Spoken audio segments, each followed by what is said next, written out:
this is Kayla. And this is In the Rainbow. So basically, thanks for everybody who been supporting us and stuff and liking and sharing our previous video. You know, it's just basically an introduction video, but you know, this video we're gonna talk about our top 10 favorite cartoons, basically from our childhood. Well, yeah, 15. I hope you know this video everybody can kind of relate to, because like, you know, like and comment any cartoons we might have missed that you think, you know, should have been on the list. But this was basically our combined list that we agreed on, because it's from our childhood. Yeah, it's certain ones I like, you know, better than what she did, and some that she really liked that I like hated. So so number 15 on our list is Winnie the Pooh. And the reason why he's number 15 is because, one, it took us a minute to be like, you know, it was like this thing we used to watch, and it was like with the bear. It was like, and we could not remember it for nothing. Yeah. And I love Pooh Bear, like, and Christopher Robin and Piglet and everybody. And I remember watching it with my older sister, Nick, and I remember her favorite character was Eeyore. And I was like, you know what? I love Pooh Bear. Like, yeah, I used to have like little Pooh Bear toys, like little honey jar and stuff like that. And one of my younger sisters had like Pooh Bear everything, like the car seat, the playpen, it was crazy. Number 14 on the list, we have Johnny Bravo. I personally like Johnny Bravo because he is cool. He is so cool. Like, he reminds me of like the person that people probably, you know, saw me as, but I really wasn't that type of person. You know, like his confidence level is like up here. Yeah, I actually really like Johnny Bravo. You know, I thought he was like, I know it's almost like a sexist show, and I don't even really think it was really like child appropriate for his time.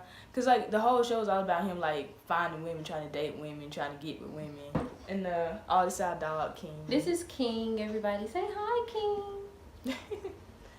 But yeah, number 13 is Pokemon. So Pokemon was like one of my favorite shows. I love Pikachu. I think I was infatuated with Pikachu. I wanted to be Pikachu. And Kayla is currently like in love with Pikachu. Like, I think I might have competition with Pikachu right now. I love Pikachu. Us growing up, I have a lot of siblings or whatever, but we called one of my sisters Pikachu when she was born because she was just like so adorable and chubby or whatever. But once like 2 more was born after her, we changed her name to Raichu, the middle one to Pikachu, and the small one into Pichu. Eventually, over time, that's when all the Pikachus are, you know, started evolving and stuff. Yeah.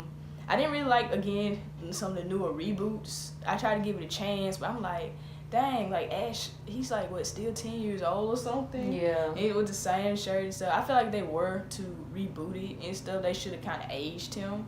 Like with other shows like Dora. Like Dora's our age, but yeah. Dora, I think the oldest they made her now is like 12. And moving on to number 12, we have The Replacements.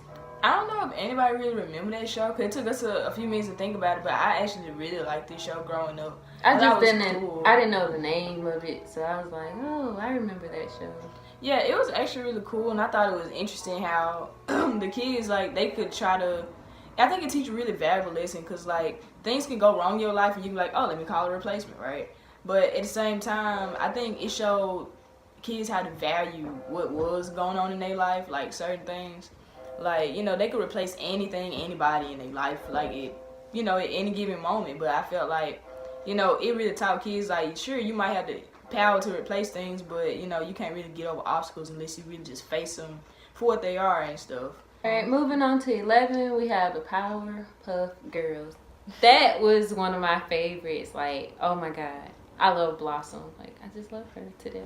Yeah, I thought it was really cool. I really liked that show a lot growing up, and I thought it was so cool. Like, when I was like 5 years old running around, I thought like I thought I was gonna like magically get powers too, because like they gave me that feeling like, oh my God, like they're 5. Did you ever get the pillowcase and just like attach it to your body?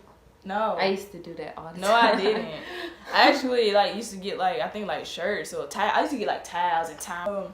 I really thought it was a cool show, and I thought that the play on it when it say sugar and spice and everything nice, because, you know, that's like so called the recipe for the perfect girl. And that's why I feel like, you know, the Powerpuff Girls are based off of like one individual person with like a whole bunch of different personalities and stuff. So I feel like, people can relate to that show. Yeah, and I think because they feel like a little bit of everything at one time. Yeah, so it's like all three of them have like different personality types and everything, and you can. I think each little girl, even though it says the perfect little girl, they're not all the same, and they all show different type of characteristics that kids display. So I thought that. The next people on our list is Phineas and Ferb. That's one of the newer cartoons that came out like at the tail end of our childhood. I think like. I don't know. Like, I guess when I was probably maybe 15, maybe 14, yeah, 15. It was around that time. Yeah.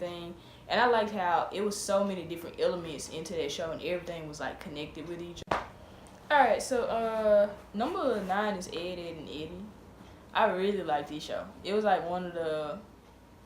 I guess it was, like, one of the best ones. Yeah, it was grown as hell. But it was one of the best shows on, like, Cartoon Network at its time. And, I think we really thought it was really cool. We kind of connected to them because, like, they always were, like, creating stuff. They were really creative for kids. Like, they always creating. I know it was, like, to scam people, but they always had ideas and inventions and stuff. And I remember sitting in my room like, oh, yeah, I can make a lemonade stand and, sell it. Even today, I'm like, oh, I can make Christmas baskets and dollhouses and stuff like that. I think my favorite one out of those three was probably Double D, cause I always wondered what was under his cap. Did anyone ever wonder what's under his hat? Look, what is going on? I was like, everybody else showed their hair, but it was like episodes when they try to take off his hat and they couldn't, or he'd be like, I can't take it off, and I was like, when are we gonna see his hair? And they never really had an episode that showed that. They make it seem like it's a part of his head. Yeah, you take off my hat, I die. Yeah, so I was always wondering, I wonder what's under there. Number 8 would be Codename Kids Next Door. I fucking love this show so much growing up. I really thought that I was gonna be like some type of child agent. Like, my imagination was all over the place as a kid. I love that show because I didn't have a favorite. With 1 through 5, all of them were my favorites. So I was just like, The only bad thing I think about this show is that it made me not want to grow up, seriously, because it was once you turn, I think 13, you considered an older person and you can't be your kids next door, and I'm like, oh my god, I don't want to be 13. In your situation, that's good. The show didn't last that long because I was gonna be really disappointed. Agent child, thinking you can. So number 7, we have Tom and Jerry. Okay, I love Tom and Jerry. Is one of my top 5. I like that show because people may call me bipolar or whatever, but I do feel like I'm Tom and Jerry because Tom is more on the grumpier side or just always got somebody messing with him or whatever, which is Jerry. Jerry is like me because he's really interesting, funny. Yeah, he be trying to be humble and relaxed, but some episodes he's the butthole. It reminds me of me because I can't stop moving for nothing. I always want to bother and pick with stuff all the time. Next we have on the list, number 6 is Teen Titans Go. This is one of our favorites. We was in the dorm room we was rapping all their songs and they have the best playlist. I swear they do. They be dropping them hits for real. Don't get me wrong, I love Teen Titans the original version that we grew up with, but it was just too grown for my age. Yeah, I feel like it was great for anybody older kind of. Right. I loved the original Teen Titans. Don't get me wrong, I loved it and I thought it was really cool. And when I first watched Teen Titans Go, I was like, what is this? A knockoff version. Yeah, I was they supposed to be fighting crimes and stuff, but people really sleeping on this show. This show is actually really, really funny, and they bring out the more comical side of each character, but I still don't like Cyborg. What? Number 5, we got Total Drama Island. So grown. That show is definitely beyond grown. Show. It shouldn't even be in the kids. It should have been on Adult Swim. Yeah, but I watched it. It was really cool. When it first came out, I'm like, this is stupid. It's a knockoff. But I watched it and I couldn't stop watching it. I liked all the other little spin-offs Total Drama, Action. I love Courtney. She was.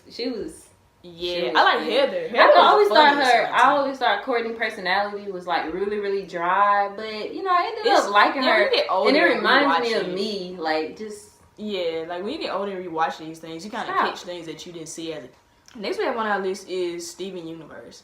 Again, one of the newer cartoons. We recently started watching it and stuff. At first when I saw it, I was like, you know, it's not really all that appealing to me. But the more I started, you know, watching it and stuff when Teen Titans went off, I was like, this is actually a good show. And it's one of the first shows on Cartoon Network to display lesbians on it. So I thought it was really cool because the gems, if you notice, they're all female. There are no male gems.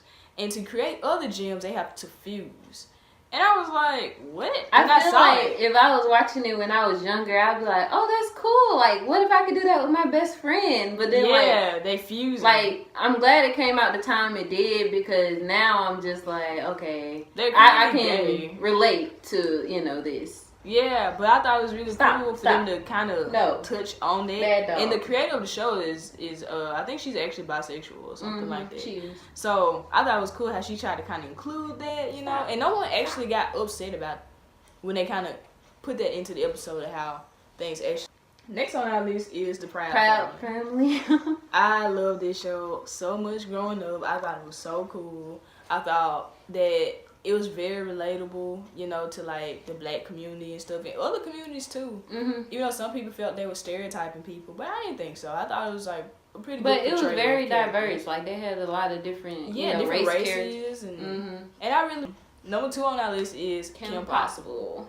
My freaking favorite show. That's one of my favorites too. I just forgot about it until she said something. I was like, I love Kim Possible.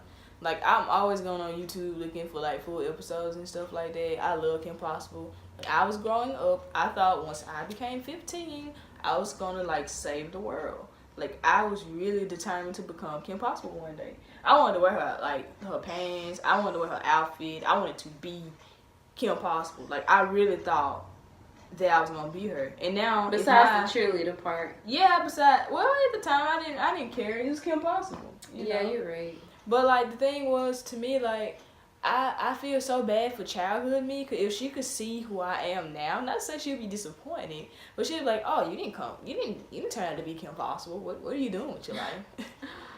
So, we are going to do this number 1, which is SpongeBob. SpongeBob is, like, the funniest show that ever came out in all of mankind. And it lasts, like, the longest, like, okay, like, some of them, well, not really, but... Some of them, like, they did remakes of certain childhood shows. And, you know, I feel like that's where they lost the connection because they remade it instead of just continuing airing it. Yeah. Or whatever. But SpongeBob is by far the best. Yeah, because it's still like, they still like make new episodes, but like, we be thinking about like certain scenes of SpongeBob today and we be like, oh, his toe came out his shoe, and he started driving with that one toe. I was like, what? It was so funny. I love SpongeBob so much, and I like the episode with Wormy and the magic conch shell and I liked karate one until I found out what it actually meant. Yeah. And I was like, oh my, this is too grown. No, I hope nobody don't catch on to that. But, you know, it's a lot of his shows that I just like favor, especially with the sea monster. Like, it was the movie was the bomb too. Like Mermaid Man and Barnacle Boy were like really funny too. It's like a weird play on Batman and Robin. Yeah. So, and I like that. And we will be making a superhero video sometime soon. Yeah. So, spoiler alert. But yeah, those are basically our top 15 cartoons from like our childhood and everything, and like the tail end of our childhood. Look how he's looking. But I hope you all, you know, enjoy the video. Like, subscribe, share, comment, do your thing. Put us out there. Keep supporting us. Keep supporting us, please. Yeah. And I'm Iju. This is Kayla, and this is King. And this is End of the Rainbow. All right, bye.